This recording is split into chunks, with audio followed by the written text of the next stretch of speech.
तू ही अब, तू ही तब, तू ही कल तक है, तू ही तो फलक है, तू ही तेरा लक है। इस पल में जियो, वक्त को जानना तो, अब दिल में जो आग है उसे बढ़ जाने दो। तेरी शान की पहचान हो, कुछ ऐसा कर दिखाना कि गाना लेगा ये ज़माना, तेरा नाम लेगा ये ज़माना।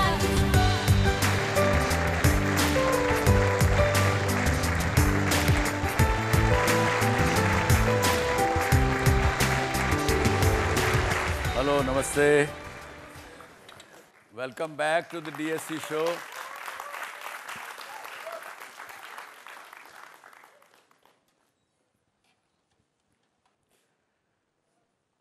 तो फ्रेंड्स, टुडे, हालांकि हमने पिछले हफ्ते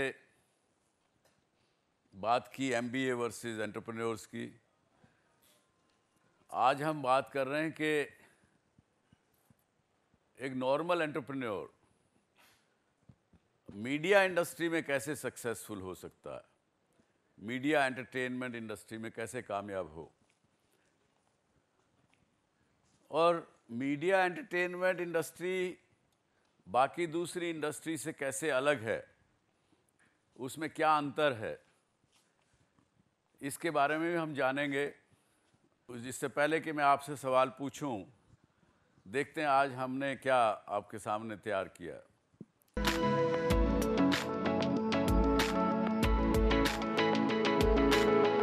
मीडिया और एंटरटेनमेंट इंडस्ट्री से जुड़े ये वो लोग हैं जिनका सफर तो एक नौकरी से शुरू हुआ, पर कुछ नया और अलग करने की कोशिश इन लोगों को इस मुकाम तक लेकर आई। आज वक्त पूरी तरह बदल चुका है और इस बदलते वक्त के साथ मीडिया और एंटरटेनमेंट इंडस्ट्री भी काफी तेजी से बदल रही है। लेटेस्ट टेक्नोलॉजी और डिजिटलाइजेशन के इस दौर में जहां खबर मोबाइल के क्लिक पर मौजूद है, तो इंटरनेट ने सिनेमा को एक अलग ही रूप दे दिया है। आइडिया टू इनोवेशन के नक्शे पर आगे बढ़ रही मीडिया और एंटरटेनमेंट इंडस्ट्री से आज लोगों को काफी उम्मीदें हैं। मीडिया एंटरटेनमेंट इंडस्ट्री से काफ़ी उम्मीदें हैं। In what way you feel it is different? देखिए, आदमी इसमें भी चाहिए काम करने के लिए, प्रोफेशनल इसमें भी चाहिए। आपको ये भी सर्विस इंडस्ट्री है जैसे दूसरी सर्विस इंडस्ट्रीज़ हैं, है तो बिजनेस ही आखिरकार। 2 और 2 4 होते हैं, 2 और 2 5 तो नहीं होते। इस इंडस्ट्री में भी वो नहीं होता है जल्दी से, और प्रॉफिट इसमें भी बनाना है, पर फिर भी ये अलग है। ये तो सब मानते हैं, लेकिन क्या अलग है ये हम आपसे जानना चाहेंगे। इंडस्ट्री और दूसरी इंडस्ट्रीज में ये फ़र्क है कि मीडिया इंडस्ट्रीज ट्रांसपेरेंसी ज़्यादा बनाती है ऑडियंस से। So it is more transparent than other industry. Okay sir, मेरे हिसाब से मीडिया इंडस्ट्री में चेंजेस बहुत जल्दी आते हैं, ट्रेंड्स बहुत जल्दी पीक पे जाते हैं और बहुत जल्दी सेटल हो जाते हैं। वेरी गुड, सही कहा। आज अगर एक कार का मॉडल आता है बाज़ार में, तो वो जब से दूसरा मॉडल लाए कार कंपनी, उससे पहले वो 6-8 महीने साल चलता है। मतलब मीडिया हमारे ओपिनियंस, परसेप्शंस, हर चीज़ को लेके बहुत शेप करता है। बहुत other industries provide you something, media provides you the way of looking at those things. Very good, very rightly said, yes. It impacts the human thinking. Sir, मेरे ख्याल से बाकी इंडस्ट्रीज प्रोडक्ट्स बेचते हैं, बट मीडिया इंडस्ट्री फीलिंग्स में deal करता है। It arouses emotions. It touches your emotions. That's right. Yes. So I believe the difference is basically the creation process. You know, the creativity is limited in other industries, whereas in media industry, there's no limit. There is no limit to imagination, you can and say. the creativity, Yeah. Exactly. Yes.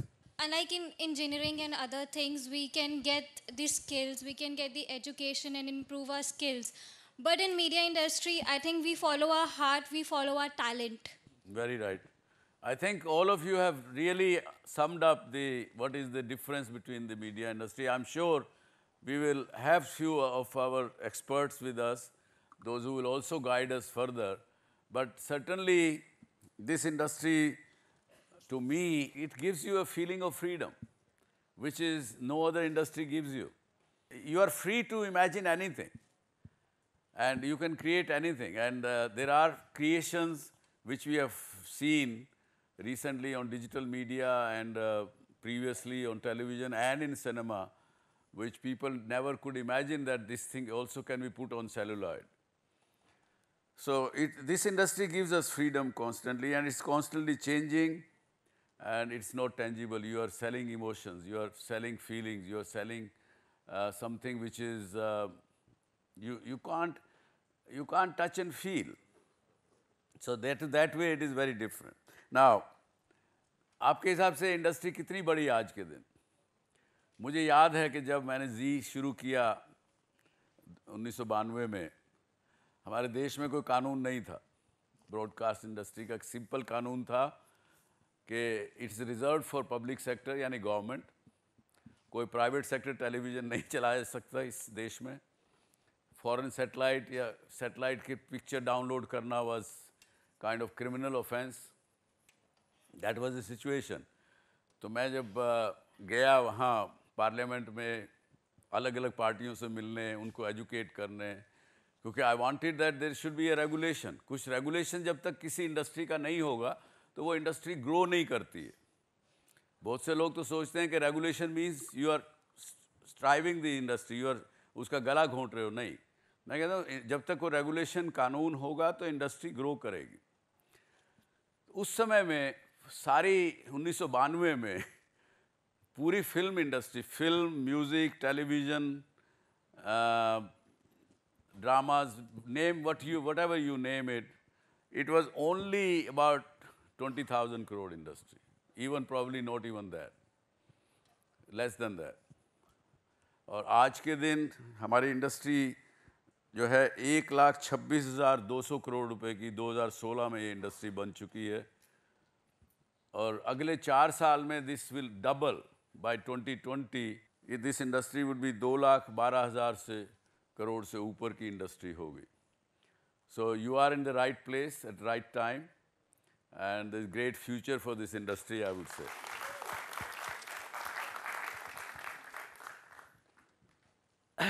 एक सबसे बड़े मर्म की बात अगर समझें, अगर आपको एक लाइन में अगर इस इंडस्ट्री को एक्सप्लेन करना हो, जिसमें film, television, music, digital, OTT, name it, सब कुछ आ जाता। What is it? You are creating content. And मेरा ये प्रेडिक्शन है that content will be the game, even if somebody is doing e-commerce, somebody is selling anything, there will have to be content around it. Content के बिना सामान बेचना भी कठिन होगा। Every business will require content. अगर आपको ये ग्लास भी अगर बेचना है तो you will have to create a story around it. ये ग्लास कब बना था, कैसे बना था, कौन सी फैक्ट्री में बना और अब आपके सामने क्यों है ये? Why should you buy this glass and not any other glass? So you have to create content around everything. So that is the thing. And what kind of content we have? We have issue-based contents. आप फिल्में देखते हैं, कई बार natural disaster पे फिल्में बनती हैं, social issues पे फिल्में बनती हैं, इकोनॉमिक इश्यूज़ पे फिल्में बनती हैं. So issue-based content. Then there is a pure entertainment. Entertainment में भी अलग अलग जॉनर बनाए, कॉमेडी जॉनर, एक्शन जॉनर, ये वो फलाना धिमका, वो एक अलग एक अपनी स्ट्रीम हुई. करंट अफेयर्स पे एक अलग अपना कंटेंट क्रिएशन है. History, documentation is a big field. आज हमारे देश में शायद नहीं है, अभी तक हुआ, लेकिन मेरा प्रेडिक्शन ये है कि हिस्ट्री एंड डॉक्यूमेंटेशन इस देश में कम से कम 1 लाख करोड़ रुपए साल की इंडस्ट्री 2030 तक बनेगी. Big industry which we have been lacking behind. आज अगर आप देखें, टेलीविज़न पे देखते हैं अगर आप, तो आपको कहाँ से मिलता है हिस्ट्री डॉक्यूमेंटेशन? एक डिस्कवरी चैनल, हिस्ट्री चैनल, 2-3 हैं बाहर के, अमेरिका के. जो वो बताएं आपको वो ठीक है, आपका पॉइंट ऑफ व्यू से हिस्ट्री में क्या था किसी को पता भी नहीं, वर्ल्ड को क्या अपने आप को भी नहीं पता। किसी न किसी कारण से जो बाहर के लोगों ने इस देश पर आक्रमण किया और किया, उन्होंने भी आपका कंटेंट बदल दिया, आपकी हिस्ट्री बदल दी। एज लेट एज 1980 पाठ्यक्रम की पुस्तकों को चेंज किया गया। तो हिस्ट्री क्या है आज सच में बड़ा कन्फ्यूजन है। बहुत सी चीज़ें इसमें करने जैसी है। सुपर नेचुरल कंटेंट हमारे देश से निकला और आज कहाँ अमेरिका में हॉलीवुड ने कितनी कितनी फिल्में इसके ऊपर बना दी। लोग बहुत स्पेशलाइज स्टूडियोज़ हैं इसके बारे में। साइंस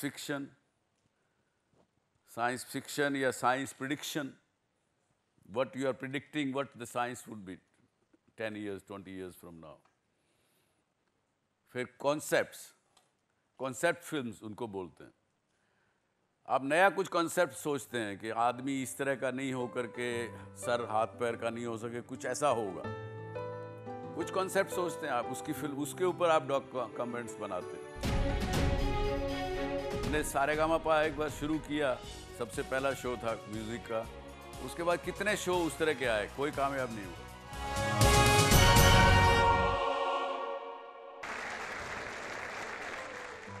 अगर इन सब चीज़ों को देखें कि it's constantly changing, it's giving freedom, it's tangible, it is making your emotions touch, how then as an entrepreneur you can be successful in this industry. The entrepreneur has to be very very believing in himself or herself first। Media industry का entrepreneur अगर अपने आप पर भरोसा नहीं है तो कामयाब नहीं हो सकता, ये मेरा दावा है।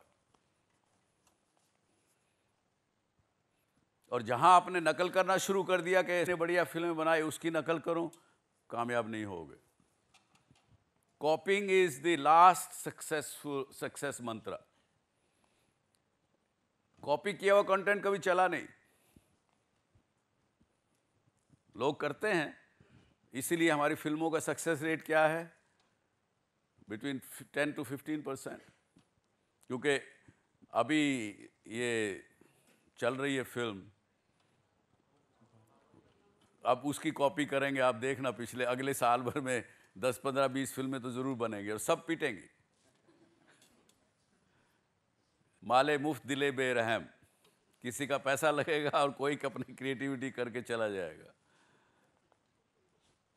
टेलीविज़न में भी हमने सारेगामापा एक बार शुरू किया, सबसे पहला शो था म्यूज़िक का, उसके बाद कितने शो उस तरह के आए, कोई कामयाब नहीं हुआ उतना जितना वो कामयाब हुआ। Originality is the second Mantra for being a successful entrepreneur in this industry. पहला क्या, believe in yourself, and second B original. And you have capability. Once you have faith in yourself, your capabilities, you will think original.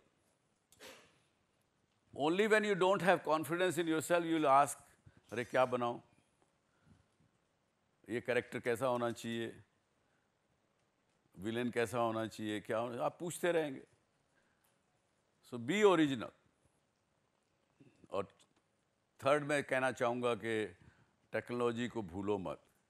Technology is as important as creating a content। आज के दिन बड़ा कठिन है, हमें बड़ी मुश्किल होती है एज ए बिजनेसमैन, बड़ी मुश्किल होती है हमारे कंटेंट क्रिएशन के लोगों को बात करने के लिए। वो टेलीविज़न से आगे सोचते नहीं। अपने मैं प्रोग्रामिंग हेड से बात करूं कि भाई ये शो कब किसके लिए बना रहे हो, क्या टारगेट ऑडियंस है, क्या जवाब मिलेगा। जनरली जवाब मिलता है कि साहब ये शाम को 8 बजे का प्राइम टाइम का शो है और 8 बजे शाम को इस चैनल पे चलेगा। तो मैं उनसे पूछता हूँ भाई क्यों आप 8 बजे ही केवल ये शो NTV पर या ZTV पर चलेगा, ऐसा क्यों सोचते हो?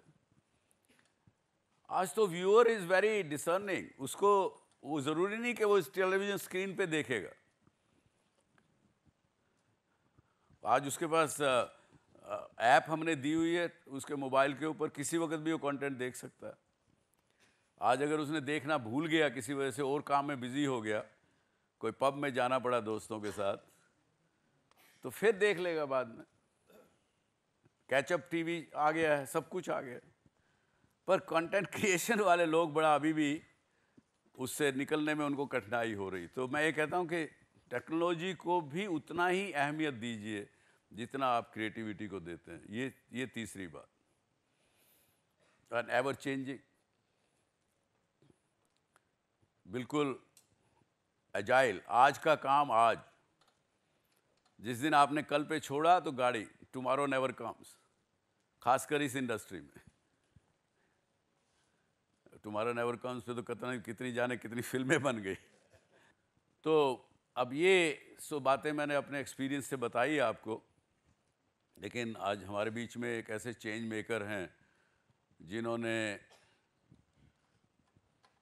हज़ारों मीडिया प्रोफेशनल इस देश को दिए। इस देश की कोई भी एडवर्टाइजिंग इंडस्ट्री ऐसी नहीं होगी, एडवर्टाइजिंग एजेंसी नहीं होगी जिसमें उनका ट्रेन किया हुआ आदमी या लड़की ना काम कर रहे हो या एंटरप्रेन्योर ना बने हों। तो उनसे आज हम कई कुछ सीखने को मिलेगी। एक तो इस इंडस्ट्री के बारे में कैसे एंटरप्रेन्योर बने, दूसरा एक एंटरप्रेन्योर इटसेल्फ कैसे बने और उसके लिए क्या क्या आवश्यक है, और वो जब एक स्कूल चला रहे हैं एंटरप्रेन्योर स्कूल, वो क्या करते हैं। आइए देखते हैं, आइए मिलिए आज प्रहलाद जी कक्कड़ से। प्रहलाद जी आइए।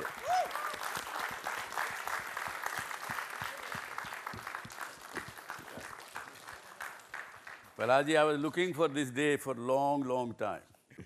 देखिए प्रहलाद जी के ऊपर हमने क्या गैदर किया, देखिए। एक अच्छा विचार ही परिस्थितियों में बदलाव लाने की ताकत रखता है।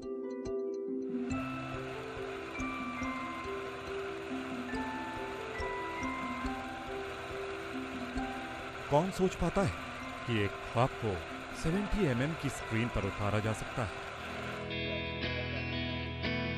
प्रहलाद कक्कड़ ने ऐसा न सिर्फ सोचा बल्कि करके दिखाया। सिनेमा को जीने वाले प्रहलाद कक्कड़ ने अपने करियर की शुरुआत श्याम बेनेगल के सहायक निदेशक के तौर पर की। श्याम बेनेगल के साथ उन्होंने अंकुर, मंथन और भूमिका जैसी फिल्मों में काम किया। मैं जब श्याम बेनेगल को ज्वाइन किया था मैंने, तो उनका बहुत अजीब सा एक सिस्टम था। उनके साथ वो फर्स्ट असिस्टेंट, सेकंड असिस्टेंट, जो सब कुछ बाकी की कहते हैं, वो नहीं थे। वो it was a very good system and we were all slaves. उधर कोई slave number 1, slave number 2, slave number 3, slave number, I was slave number 5।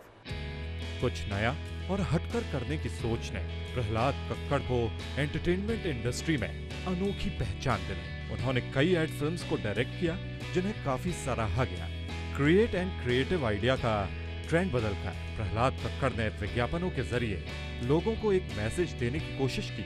इतना ही नहीं, उन्होंने साल 1977 में जेनेसिस फिल्म प्रोडक्शन की नींव रखी और आगे बढ़ते गए। कि जो लोग याद रखते हैं अपने ख्वाब और उठ के लिखते हैं immediately, they have a treasure trove of stories. तो आपके ख्वाब क्या है? ख्वाब is about, not about yesterday, not even about today, it's about tomorrow. Assistant director से एंटरप्रेन्योर बनने का उनका यह सफर इस इंडस्ट्री से जुड़े लोगों को काफी प्रेरित करता है। प्रहलाद कक्कड़ आज भी हर ख्वाब में एक आइडिया तलाशने की कोशिश करते हैं।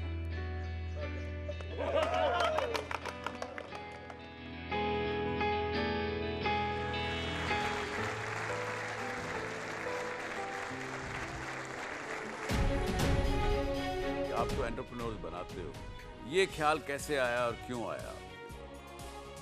सर, ये हमें वैसे ये गलती से हुआ है। Everything in my life is an accident. Oh my God, can you believe it?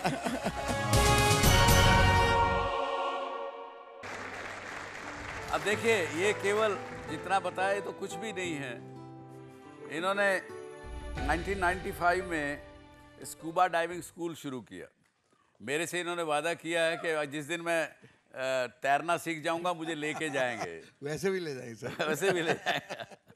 तो मैंने पूछा इनसे कि मुझे डर नहीं लगेगा आप समुद्र के नीचे जाते? कहते कोई चिंता नहीं, मैं हाथ पकड़े रहूंगा, चिंता मत करिए। ये बताइए, ये आज हम बात कर रहे हैं कि एंटरप्रेन्योर्स इन मीडिया इंडस्ट्री, आप तो एंटरप्रेन्योर्स बनाते हो, ये ख्याल कैसे आया और क्यों आया आपके दिमाग में? सर ये हमें वैसे ये गलती से हुआ है. Everything in my life is an accident. Oh my God. Can you believe it? Everything in my life is an accident. Wow. A nice accident. A nice accident. Okay. But the fact is that जो कुछ हुआ है वो एक शौक से हुआ है और पैशन से हुआ है. Very good. तो जब हम अपने यंग ट्रेनीज को श्याम बेनेगल का ट्रेडिशन था स्लेव रखना, तो हमने कहा हम भी थोड़े बहुत स्लेव पालते हैं. तो 20 साल से हम स्लेव पाल रहे थे.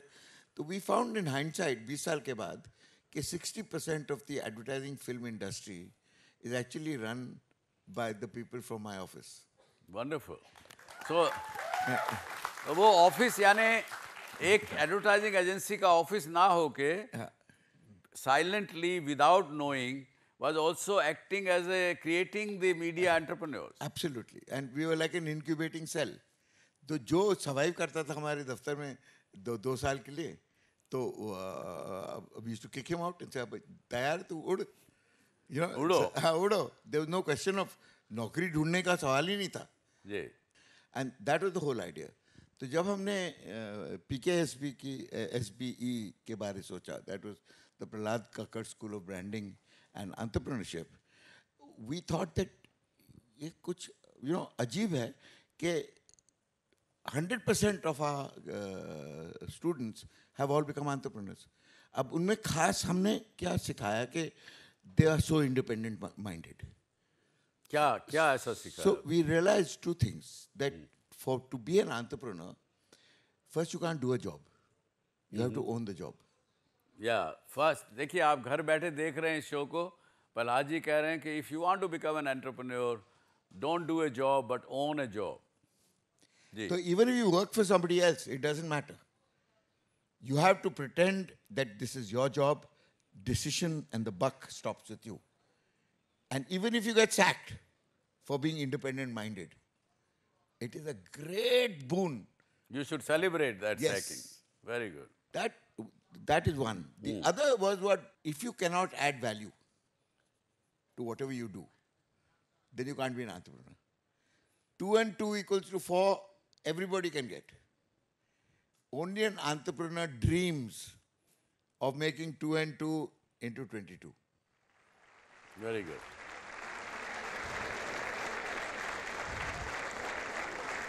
प्रहलाद जी ये बताइए कि मीडिया एंड एंटरटेनमेंट इंडस्ट्री में एंटरप्रेन्योर बनना बाकी और इंडस्ट्री के मुकाबले में कुछ अलग है, आपको लगता है? अलग है. एक तो it is entirely dependent on you. आपके ऊपर पूरा भरोसा है, but you are dependent on a team. जी. तो अकेले तो कोई कर नहीं सकता कुछ. हाँ. क्योंकि जैसे अगर आप फिल्म बना रहे हैं तो 40 लोगों की टीम होती है आपकी. बिल्कुल. और हर बंदा जो होता है वो टीम में, he has to be thinking like the director. जी. क्योंकि अगर वो इधर उधर अगर खींचागाची हो जाएगी, you have to have a team which is thinking alike, which is moving in the same direction. Ji. So what is the principle of a director? Why is he the main entrepreneur in a media situation?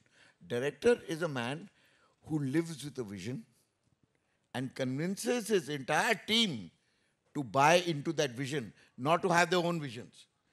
When they are independent of him, they are allowed to have their own visions. But while they're working as a team, they will follow the vision of the director and not disrupt that process. Then only will you have a great product. Very good. So, good. So to become a media entrepreneur, ये हमने नई बात सीखी कि first जब आप शुरू कर रहे हैं अपनी जर्नी, तो आप अपने डायरेक्टर का दिमाग से काम करिए. वो जैसे सोचता, अपना दिमाग मत लगाइए. तो you will become a very good director also, and then you can have your own thoughts. जो आपने एंटरप्रेन्योर स्कूल जो चालू किया, उसकी क्या खासियत विशेषता? क्योंकि एंटरप्रेन्योर स्कूल इस बनाने के स्कूल इस देश में मैं समझता हूँ कि 150 तो होंगे ज़रूर. एंटरप्रेन्योर स्कूल बहुत कम है. बिकॉज एंटरप्रेन्योरशिप की एक खासियत है कि risk taking has to be a part of your DNA. Ji.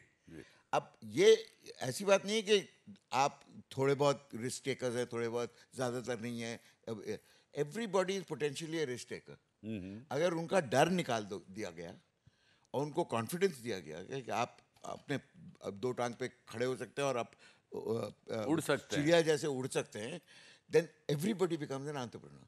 Oh, very good. Yes, ये बात नई सीखी आज हमने. So it's not that चुने हुए लोग entrepreneur बन सकते हैं सिर्फ, वो accidents हैं. ऐसे. Those चुने हुए लोग जो अभी entrepreneur हैं, they are accidents because वो ढीठ थे, वो अड़ियल थे, वो किसी की बात सुनने को तैयार नहीं थे, and they were fearless. Yes. But to start off with. पर ऐसे सब तो है नहीं. बिल्कुल. सब में तो भय. You make fearless out of them. So जो आम तौर के जो बच्चे हैं उनका फियर कैसे निकालो, तो उसके लिए क्या करते हैं आप? तो we decided that there was only one उपाय कि आपके सबसे बड़े जो फियर हैं आपके सामने खड़े कर दिए गए. Now we make you deal with them. तो अगर आप you are afraid of flying, we make you jump out of a plane at 20,000 feet with a parachute. If you are scared of the water, we make you dive with sharks. If you're scared of animals, we make you ride a horse. I see. If you're scared of snakes, everybody's scared of snakes. Okay, that's the stuff that nightmares are made of. We make you live in a snake farm for 1 week to make you understand that 95% of all snakes are harmless. Oh, really? Yes. Oh my God. 95%. और जो जहरीले हैं, उनकी पहचान और how to deal with them, how to hold them, how to touch them. Because remember one thing, ये कोई नहीं सोचता कि अगर सब सांप हम मार दिए गए, जैसे हम करते हैं, सांप देखा तो सांप, लाठी उठाओ, डम डम डम मार दिया उसको, अच्छा दूर से चलो यार, उसे मार दिया सांप. बट अगर सब सांप हमने मार दिए तो इस देश में भुकावट इतनी बड़ी होगी, half the people in this country will starve. You know why? Tell me why. Because the rats will eat the dhan. The snakes keep the rats in control. Wow, अच्छा. तो आपने देखा, जो घर बैठे देख रहे हैं इस शो को, अभी प्रहलाद जी ने बड़ी अच्छी बात कही कि सांप से डरिए मत. 95% सांप हार्मलेस हैं. 5% जो हैं वो भी अगर आप उनको कुछ छेड़ेंगे नहीं तो वो आपको कुछ नहीं कहेंगे. बिल्कुल नहीं. दूसरी बात, अगर सांप नहीं होंगे तो चूहे इतने बढ़ जाएंगे कि वो सारा धान खा जाएंगे. आपके लिए चावल और बिरयानी खाने को आपको नहीं मिलेगा. How do you define a brand? How do you define a brand? Yeah. You really want to know? Have you ever asked your mother? She's the best brand ambassador, the best brand creator in the world, because you are her brand. Wow. Do you understand that? A brand is a person living inside a product, just like you are. So first you have to give it a name. You are a brand.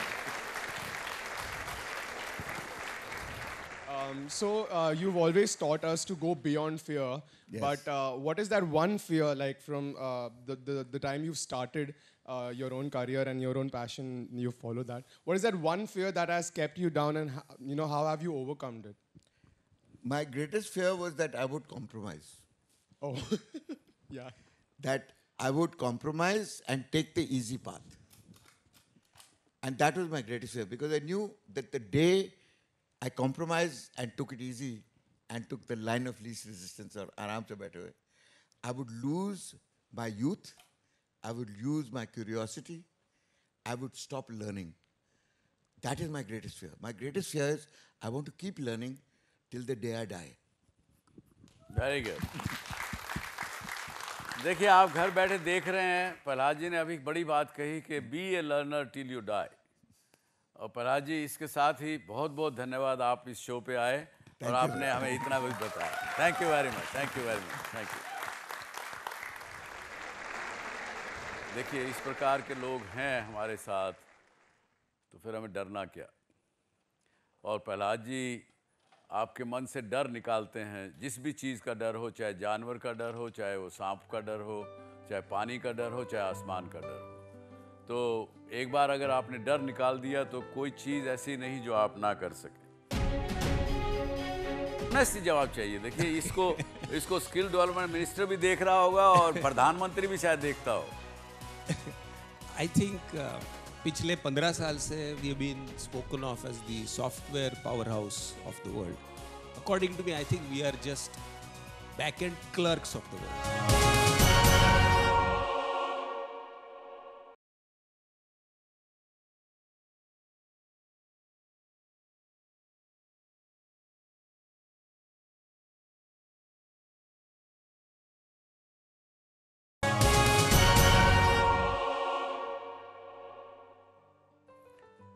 और दोस्तों अभी मेरे साथ हैं doctor कास्तुब.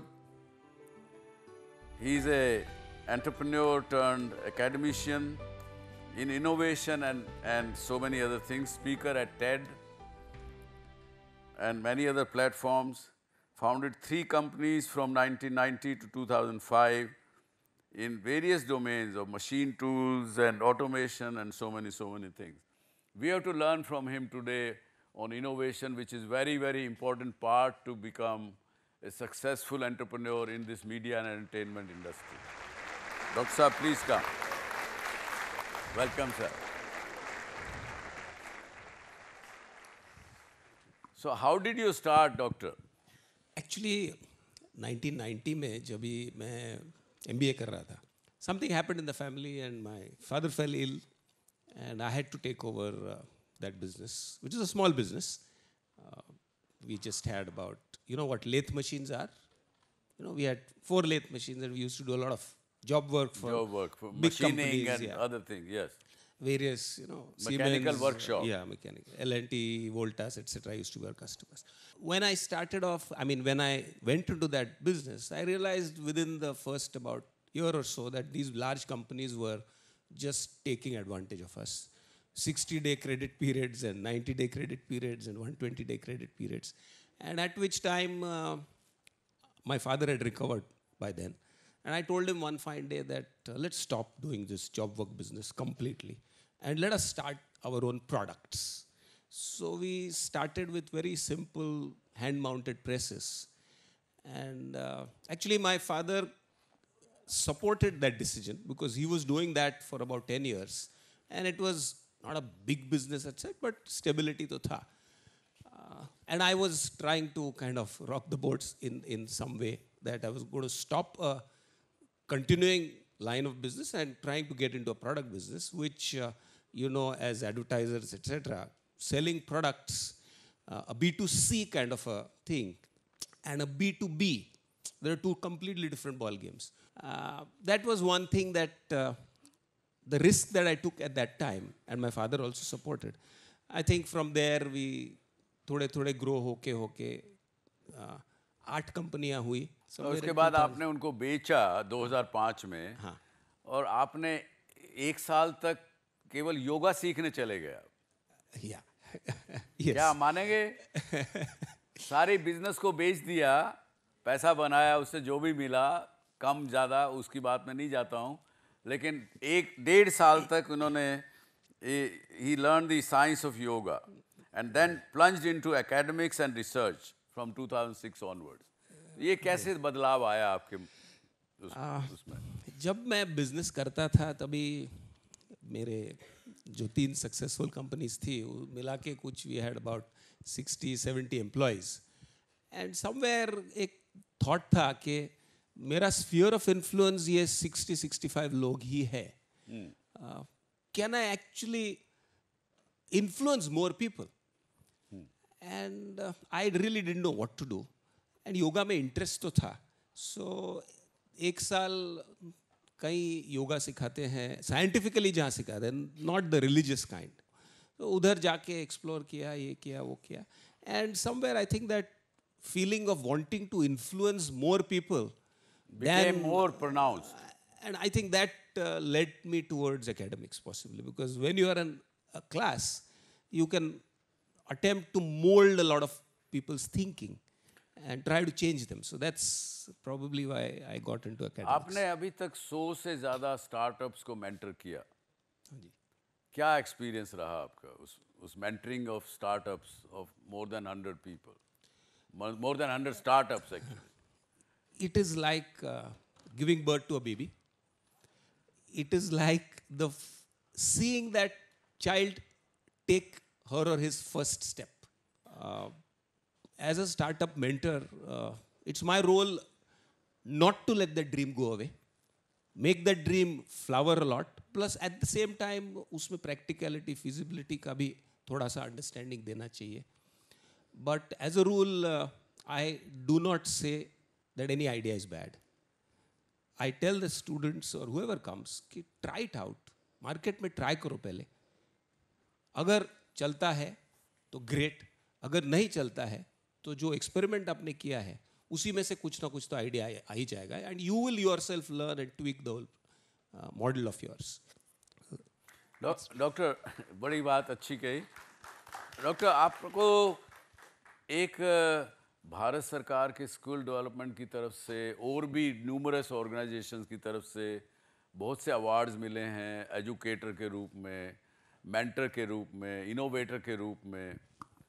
तो मैं एक आपसे पूछना चाहता हूं कि हमारे देश में एक जनरल हम लोग बड़ा छाती ठोक के और भरोसे से कहते हैं कि we are a software power house, India is software power house. Do you think we really are? Honestly जवाब दूं? ऑनेस्टली जवाब चाहिए. देखिए इसको स्किल डेवलपमेंट मिनिस्टर भी देख रहा होगा और प्रधानमंत्री भी शायद देखता हो. आई थिंक पिछले 15 साल से we have been spoken of as the software power house of the world. According to me, I think we are just back end clerks of the world. That's my honest view. Is that what you will say? I would say electronic clerks, because we handle it electronically. Okay. Because if we really see our software industry, where are we in the value chain in terms of creation? हम back end jobs करते हैं ना. एक कोई browser अपने यहाँ से कोई लिखा है? Has any browser originated from our country? यही मेरा कारण था आपसे सवाल पूछने का, क्योंकि मैं कई बार सोचता हूँ कि सॉफ्टवेयर सारे हमारे इंजीनियर लिखते हैं, लाखों करोड़ लड़के लड़कियाँ लगे हैं, लेकिन जब वो सॉफ्टवेयर देखता हूँ तो वो सारा विदेशियों का है जो मैं यूज़ करता हूँ. तो इसलिए मैंने सवाल पूछा आपसे. वही कह रहा हूँ कि वैल्यू चेन अगर देखें तो हम बिल्कुल लो फर्स्ट सेकंड स्टेप पे है.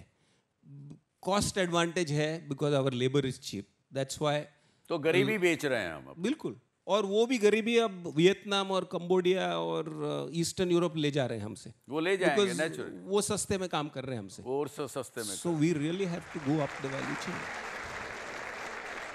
डॉक्टर साहब, जो हमारे व्यूअर घर बैठे देख रहे हैं उनको क्या मैसेज आप देना चाहेंगे?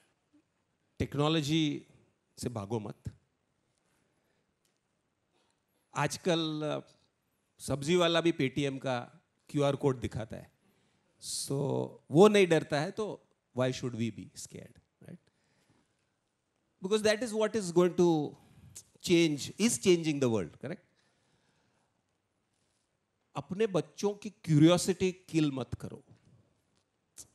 Let them be curious. Let them be silly. Doesn't matter. But I think if you can actually sustain or encourage curiosity among children, I think we will be a very different nation in the years to come. Very good. So आप कह रहे हैं कि make your children fail fast. Yes. And that is how they will learn more and more. Yeah. Wonderful. Thank you very much, Doctor. Thanks for coming on the show. I really appreciate it. So ये थे आज के, आपने हमारे change maker को सुना, एक हमारे गेस्ट जो इनोवेटर हैं उनको सुना. उन्होंने कहा कि अपने बच्चों को डराइए मत, टेक्नोलॉजी से डरिए मत. और इससे पहले हम बात कर चुके कि अपने आप पर भरोसा रखिए, B original, be yourself, be ready for change, and decide now when if you want to be successful in the media industry. Don't wait for tomorrow, because these zeros and ones, they don't stop. They keep coming and they're going. They will otherwise pass to you, pass from you, or you will left behind. So इसके साथ ही thank you very much. Subhash Chandra show मध्ये भाग घेण्यासाठी scShow@subhashchandra.com वर mail करा किंवा SMS करा. SC show space द्या, आपला प्रश्न लिहा आणि पाठवा 57575 वर.